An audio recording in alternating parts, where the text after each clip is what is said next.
for this recipe, so start off by turning on your kettle. In a bowl, we're going to add 2 cups of flour. Sifting really isn't required here, but go ahead if you feel the need. Add in 20 grams or 2 tablespoons of soft butter to the flour. Canola oil is a must for this recipe, so add in 2 tablespoons to the mixture.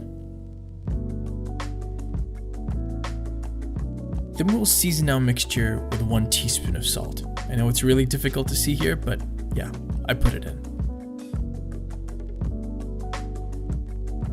Once the kettle is boiled, leave it for a couple minutes before adding 250 milliliters or 1 cup of water to the mixture.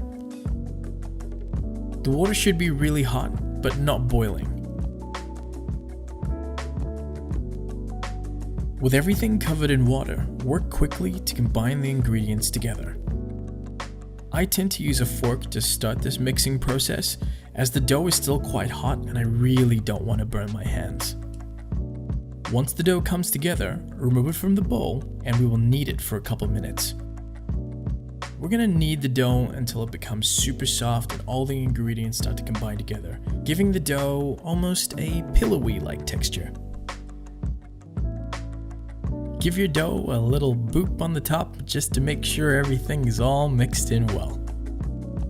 Now it's time to divide the dough roughly into equal parts. I'm using a dough scraper here to cut the dough into 6 equal pieces.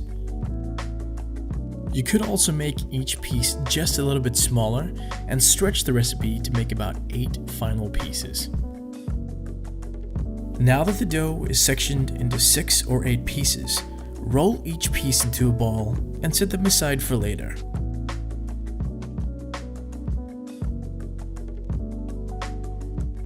Now we're going to move to our stove and put a pan on a medium-high heat just to warm up while we start rolling out the dough.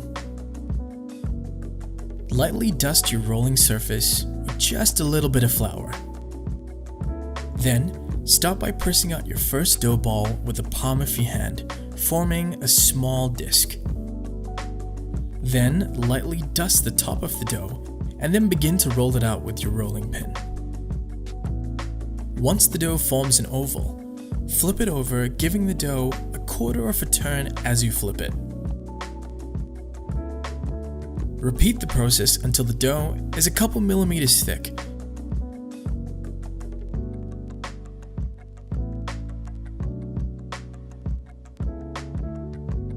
The dough should be thin enough to handle, but without tearing it. Now let's transfer the freshly rolled roti to the hot pan.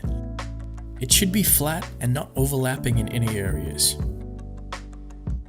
As the roti begins to cook, little pockets of steam form, giving the roti an airy texture. Once a few bubbles emerge, flip the roti over and brush it with some melted butter. Wait for the roti to develop those lovely little air bubbles again, and then flip it over. The roti should have a few